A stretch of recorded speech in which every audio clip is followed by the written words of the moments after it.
एक बार दाऊ ने कृष्ण से पूछा, तुम राधा के साथ संसार में लोगों को प्रेम सिखाने आए हो, तो फिर तुम ही राधा को हमेशा इतना सताते क्यों रहते हो? क्यों वो भी तुम्हें तंग करती रहती है? क्यों ये नोक-झोंक होती रहती है? क्यों ये खींचातानी होती रहती है? अब इसका उत्तर कृष्ण कुछ इस प्रकार देते हैं। चींटियां उसी घर में प्रवेश करती है जिसमें शहद हो। यदि आपके घर में शहद है, कोई मीठा पदार्थ है, मिठास है, तो चींटियां वहाँ पर अवश्य आएगी। कुछ इसी प्रकार के होते हैं हमारे संबंध। इनमें छोटी मोटी लड़ाइयाँ, नोक झोंक, रूठना मनाना, ये सब तो चलता ही रहेगा, विशेषकर उन संबंधों में जिनमें मिठास हो। स्मरण रखिएगा, जिन संबंधों में कोई नोक झोंक नहीं होती, कोई रूठना मनाना, कोई छोटी मोटी लड़ाई, ये सब नहीं होता, वो संबंध केवल और केवल मस्तिष्क से निभाए जाते हैं, मन से नहीं। इसीलिए इस मन से प्रेम कीजिए और इन छोटी मोटी लड़ाइयों का, इस खट्टी मीठी नोकझोंक का आनंद उठाइए, क्योंकि इसमें भी प्रेम है। चलना, रुकना, विश्राम करना और दम भर कर पुनः खड़ा हो जाना और पुनः इस यात्रा पर चलना, ये जीवन का अभिन्न अंग है। इससे आप भाग नहीं सकते, किंतु इस अंग का उपयोग आप अपने जीवन में कैसे करते हैं, कैसे काम में लाते हैं, ये आप पर निर्भर करता है। हारने वाले भी जीवन में रुकते हैं, जीतने वाले भी जीवन में रुकते हैं। हारने वाले रुकते हैं थक के, जीतने वाले रुकते हैं केवल उस स्तर पर पहुंचकर। अब रुकना तो आपको है ही, ये तो होगा ही, किंतु कैसे रुकना है, थक के या किसी स्तर पर पहुंचकर, ये निर्णय आपका होगा। रुकिए भले ही, किंतु थकिए मत, क्योंकि आपको पुनः उठना होगा, पुनः यात्रा पर चलना होगा और उस स्तर पर पहुंचना होगा। क्या आपने कभी पूरे भरे हुए वृक्ष को देखा है? उसकी डालियां कैसे स्वतंत्रता से लहलहाती रहती है, किंतु यदि ये डालियां अपनी जड़ों से उचित प्रकार से जुड़ी ही ना हो तो क्या होगा? क्या वृक्ष इन सब का आनंद उठा पाएंगे? कदापि नहीं। उस वृक्ष की डालियां बिखर जाएगी, वो वृक्ष कभी भी भूमिशायी हो जाएगा। उसी प्रकार विचारों की स्वतंत्रता का आनंद आप केवल तभी उठा पाओगे जब आपके संस्कार गहरे होंगे। तो स्वतंत्र रहिए विचारों से, किंतु जुड़े रहे संस्कारों से। अपनी परछाई को देखा है आपने? प्रकाश का स्रोत जब दूर हो तो ये परछाई लंबी होने लगती है, लेकिन जैसे जैसे प्रकाश का स्रोत सर के ऊपर आ जाता है, इस परछाई का आकार छोटा होने लगता है और अंधकार में तो ये परछाई लुप्त ही हो जाती है। कुछ इसी प्रकार होता है हमारा अहंकार।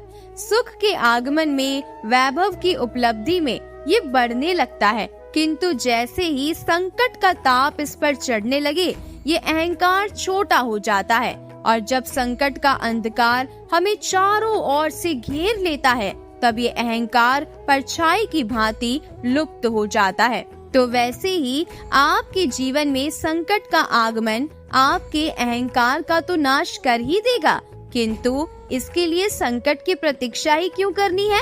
इस अभिमान को बढ़ने ही ना दे, उत्पन्न ही ना होने दे। विवेक की डोरी से सदा इसे बांधे रखे। देखिए, मैं श्रेष्ठ हूँ, ये मानने में कोई अपराध नहीं है, किंतु केवल मैं ही श्रेष्ठ हूँ और कोई नहीं, ये अभिमान है, ये अहंकार है और अहंकार और कुछ नहीं, केवल पतन की ओर पहली सीढ़ी है। तो इस जीवन में पतन की ओर नहीं, प्रेम की ओर आगे बढ़िए। तलवार के बारे में तो आप जानते होंगे ना, कुछ भी काट दे, इतनी धार होती है इसमें, शत्रु का विनाश करने में सक्षम होती है। दूसरी ओर होती है केवल तलवार की धार, जो किसी भी प्रहार को सहन कर पाने में सक्षम होती है। शत्रुओं से रक्षा की धार रक्षा की दीवार है हमारे लिए। इन दोनों के कार्य भिन्न होते हैं, इन दोनों के उद्देश्य भिन्न होते हैं, किंतु इन दोनों का मूल एक ही होता है। दोनों बने हैं लोहे से, लोहे के खंड से बनी है ये तलवार और लोहे के ही खंड से बनी है इसकी धार। तलवार का मंतव्य है प्रहार, धार का मंतव्य है बचाना। अंतर किसका है? अंतर है केवल सोच का। सोच ही है जो सच बनकर सामने आती है। संसाधन कभी भी व्यक्ति को सुखी नहीं करते, किंतु सोच व्यक्ति का व्यक्तित्व बनाती है। या तो इन संसाधनों का उपयोग आप संसार का नाश करने के लिए करो, या तो इन संसाधनों का उपयोग आप उद्धार करने के लिए करो। चयन आपका है। किंतु कृष्ण का ये मानना है, ये सोच है कि क्यों ना इस सोच को प्रेम से मिला दिया जाए। इस सोच में प्रेम को लाया जाए तो कदाचित ये प्रेम ही सच्चाई बनकर आपके सामने आ जाएगा। कृष्ण कह रहे हैं, आज तो एक बड़ी विकट परिस्थिति में फंस चुका हूँ। कब से दूध को मथे जा रहा हूँ, पर माखन है कि निकलने का नाम ही नहीं ले रहा। लेकिन ये दूध तो फटा हुआ है, अब क्या होगा? आप सोच रहे होंगे कि कैसे असंभव कार्य करने का प्रयास करते रहते हैं हमारे कृष्ण। अब जब दूध फटा हुआ है तो उसका माखन तो बनेगा ही नहीं। चलो अच्छी बात है कि आप ये जानते हैं, तो अब ये भी जान लीजिए कि हमारे संबंध भी इसी प्रकार के होते हैं। यदि संबंध में खटास आ जाए तो कितना भी प्रयास करो, कोई लाभ नहीं होगा। यदि आप अपने संबंध में सुख का मीठा माखन खाना चाहते हो तो अपने मन रूपी दूध को कभी फटने मत देना। मूर्ति देखी है ना आपने? वही मूर्तियाँ जो आप मंदिरों में पाते हैं, जिसके समक्ष आप शीश झुकाते हैं, हाथ जोड़कर नमन करते हैं, प्रार्थना करते हैं, अपनी खुशहाली की इच्छा प्रकट करते हैं। अब सोचिए, ये मूर्ति या ये शिला बनते किससे हैं? पाषाण के खंड से। एक साधारण सा पाषाण का खंड। अब यदि यही पाषाण का खंड आपको कहीं और मिल जाए तो आप क्या करते हैं? ठोकर मार देते हैं, क्योंकि ये पाषाण आपके लिए अधिक महत्व नहीं रखता। हाँ, यही मनुष्य के साथ भी होता है। अब या तो आप सम्मान पा सकते हैं या तो आप ठोकर खा सकते हैं। अब चयन आपका होगा।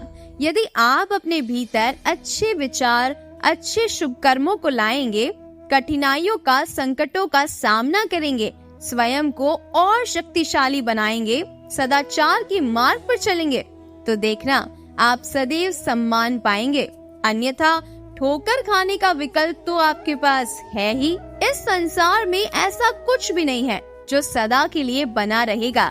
जिसका निर्माण हुआ है एक ना एक दिन अवश्य टूटेगा, किंतु इस टूटने का प्रयोग आप कैसे करते हैं ये आप पर निर्भर करता है। जरा उस आकाश में देखिए, वो जो मेघ होते हैं ये भी टूटते हैं, किंतु स्वयं टूटने के साथ वर्षा का निर्माण करते हैं। मिट्टी के ढेले टूटते हैं और उपजाऊ मिट्टी का रूप ले लेते हैं। धरती में कहीं कोई बीज भीतर जब टूटता है तो धरती के ऊपर एक विशाल वृक्ष का निर्माण भी करता है। यदि जीवन में कुछ टूट जाए तो निराश मत होइएगा, हिम्मत मत हारिएगा। सकारात्मक दृष्टिकोण से देखिए तो सही कि नियति ने कदाचित आपके लिए इससे भी अधिक श्रेष्ठ कुछ रखा होगा जो भविष्य में आपकी प्रतीक्षा कर रहा है। सकारात्मकता लाइए अपने विचारों में और फिर देखिए उत्तम रचना स्वयं होगी। सफलता, सफलता किसे नहीं चाहिए? हर कोई सफलता के पीछे भागता है।